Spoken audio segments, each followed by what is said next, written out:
Welcome to the Behind the Art Inspiration podcast, a sneak peek into the studio practices of all types of artists, conversations for artists and fans of art who are sophisticated and savvy. I'm your host, Caroline Karp. Let's get to it. Well, hello, everyone. This is episode number 18 of the Behind the Art Inspiration podcast. In this episode, I'll be virtually traveling from my Safety Harbor, Florida studio north to Huntington, New York, and into the studio of Soul Collage artist Veronica Schauder. And I'm not sure I'm pronouncing her name correctly, but she's going to tell me. So how are you doing this morning, Veronica? I'm doing great, and I'm very proud of you. You said it exactly correctly, Veronica Schauder. Awesome. So we were talking a little bit before this, and I started this conversation with you by asking if you were a portrait artist, because behind you, you have lovely portraits, but I know that you also told me about a bunch of other things that you do related to this. So I'm going to give you a choice. You want to talk about the portraits first or your cards first? Oh, this is a tough one. Let's start with the cards. They're more tangible, and then we get to the more intuitive kind of who shows up later on. I feel like I have all my guests behind me. Yeah, they're the audience looking out on us. And I'd like you to be really rich in your language of how you produced the originals, what your technique was, what materials you used, that kind of thing. Okay. So for the first thing, Soul Collage is actually a process that was created by Sina Frost, who has since passed. And it's a wonderful, intuitive process, and it belongs to her. But I'm a facilitator from it. And what it is just collage. You're searching for a plethora of images. And those are universal images, universal archetypes that we're all drawn to. You pull them all together, and then like writing, you edit until they fit on a 5x7 card.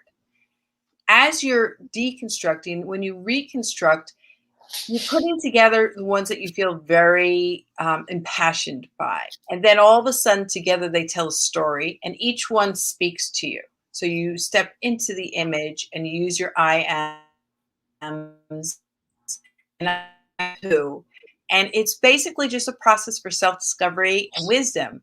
But interestingly enough is I returned to art maybe 6 years ago through this, because I went to school originally for art, and I was doing better in my sociology classes. So I graduated with a degree in sociology and a minor in art. And then I went on for social work after running my dad's bar for 7 years. That was a whole good experience as well. And then through that time, I had always been creative, but I was reluctant to really go full force. So one day I was looking for a collage class online.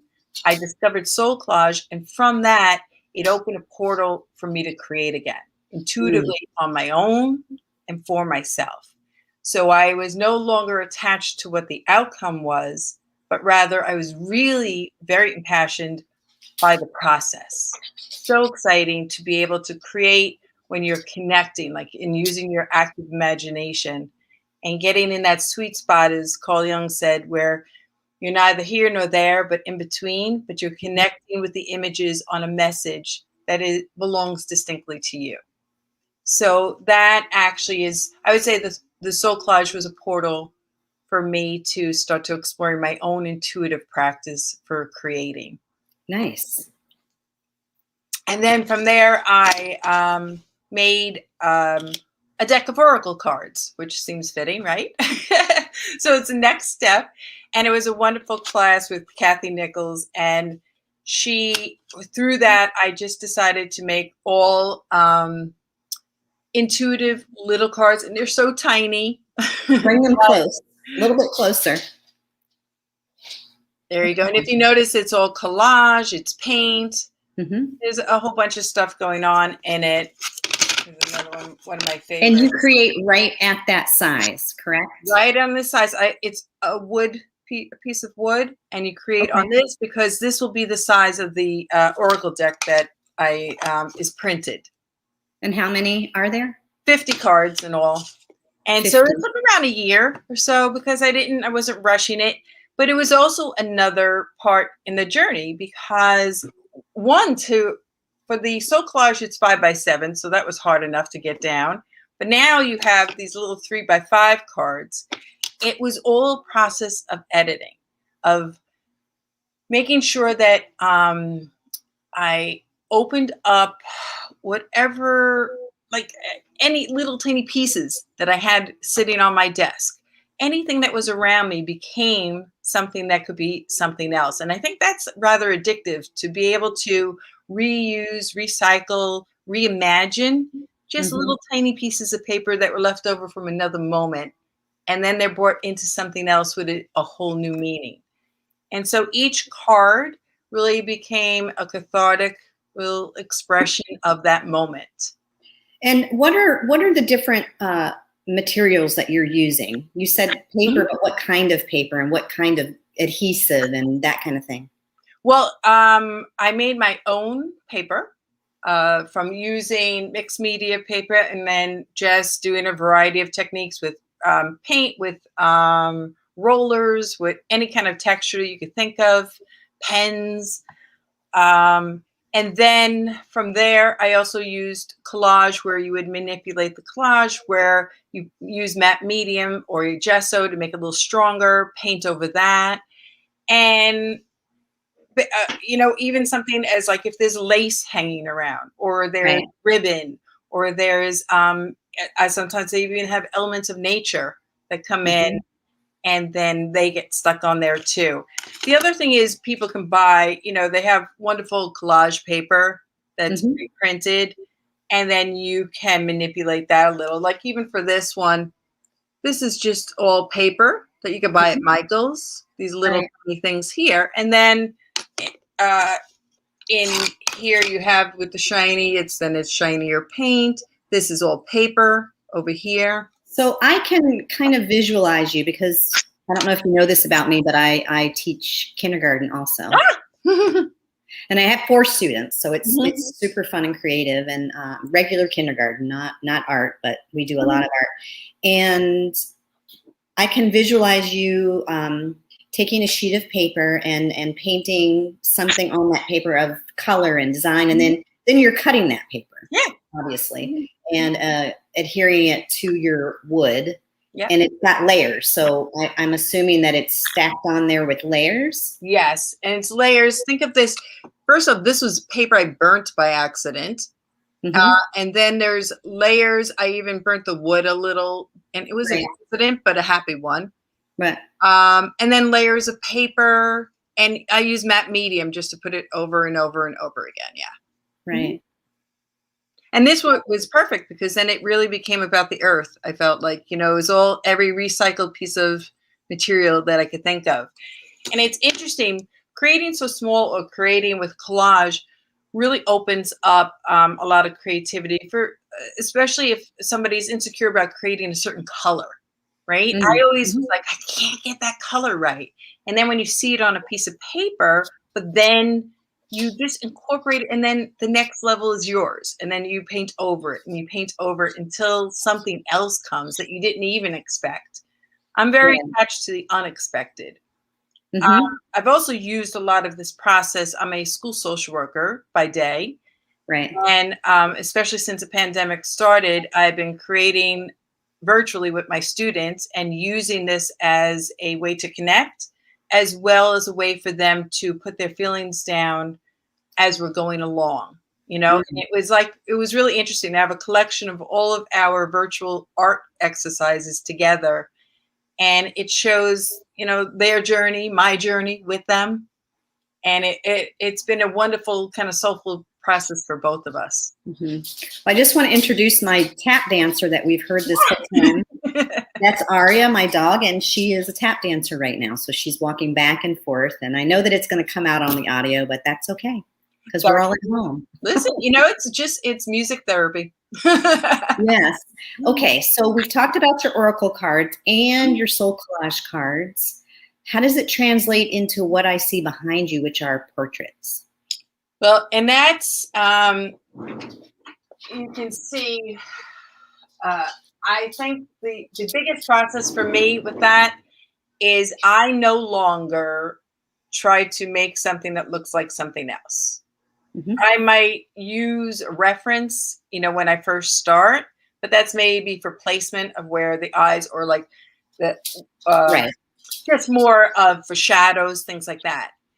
What I do is I storytell basically the same thing like I would be doing with the oracle cards or the soul collage is I start to have a dialogue with what's happening. And especially, if you can have a mindful sense of awareness when you're creating, you see where your own angst is starting to come up. What do they always say? That there's that lovely period of adolescence that your painting goes through that screams at you, oh, this is terrible. What are you doing? And Right. it's like adolescence, you just have to get through it, right? And when you do on the other side, when you don't give up, or when you let go of attachment of what you think it should look like, then I start having these conversations of who is this person and what do they need from me? And I get out of my own way and let them try to just surface. And I mean, are there any angelic qualities to Oh, them? definitely, yeah. Okay, because that's what I'm seeing. Yeah, I think if it's all right if I get up. Sure. This one especially. That's who I was looking at.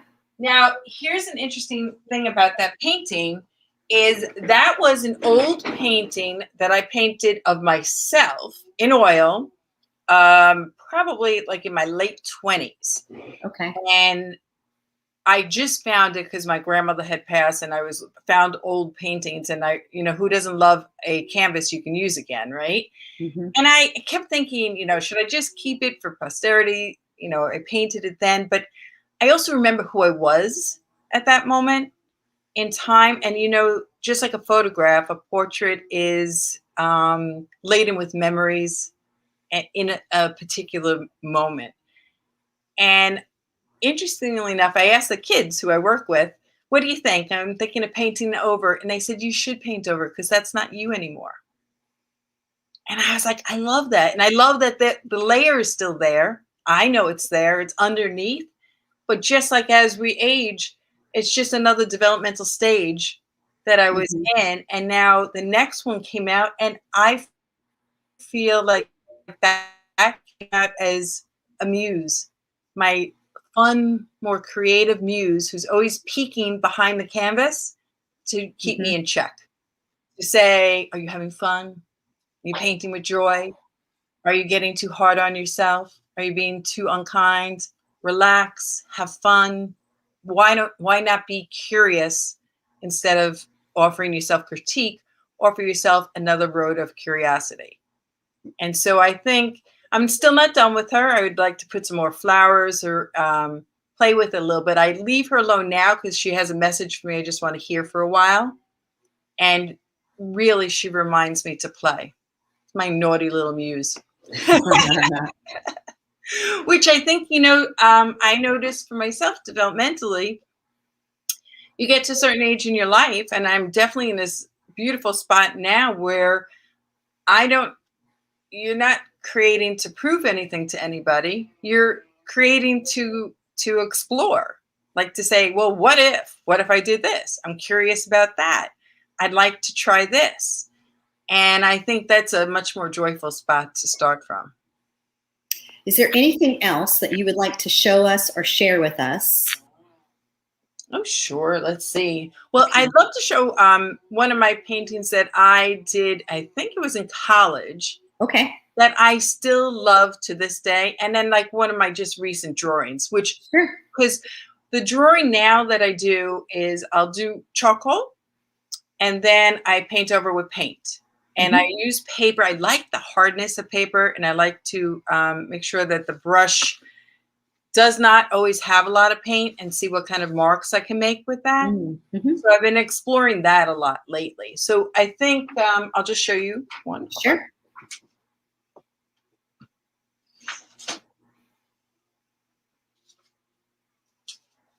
So, oh, wow.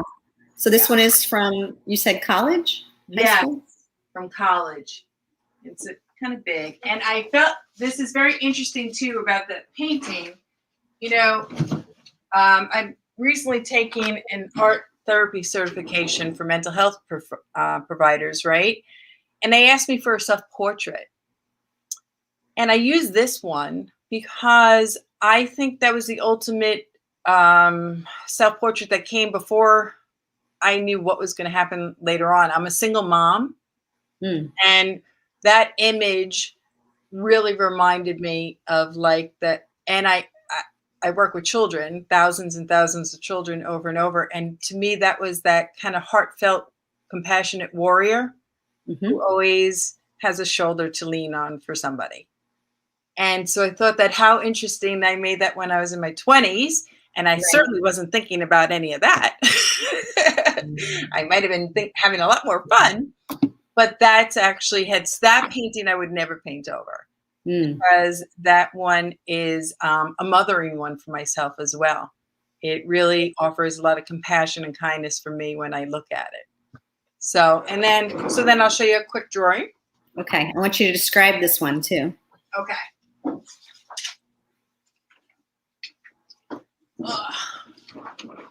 Okay. Nice. Thanks. Right. So again, this would be, and I'm working on trying to have an impression and an intuitive representation, but still have the structure that I recognize, if that makes any sense. So I want, the eyes to be that impression, but you see, like you see the depth in them. Right. I want, the layers underneath the skin to know that there's layers and layers of different colors that came before. And then this one also for me is a lot of very gentle colors. So I was playing with grays and a variety of different grays. And I love line making. So I will always use my Stabilo, which everybody loves, right? I use charcoal pencils. I use anything that's in front of me because I'm very bad at putting things away. So most of my art is from whatever's in front of me because I'm not that organized that way. I have I know what you mean. And I hate making a mess. I leave everything out. I need to see it, right? I need to see it to use it. It's everywhere, yeah. Yeah, so I love her a lot. And I left it like that, So I think with regards to sometimes you just have to leave things alone. So this was another one. Now this one's a little bit more flatter, but I was playing with that green color. So I think there's one more I want to show you, which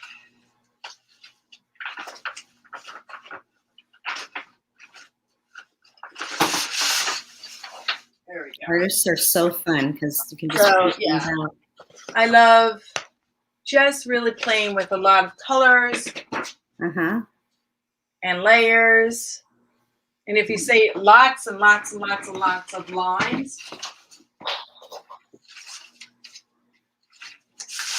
And my big thing is now trying to get my eyes. If you notice, I rip things up too. Yeah. So the eyes are really it for me. Like windows into the soul. Absolutely. So, I'll see if I have one more for you.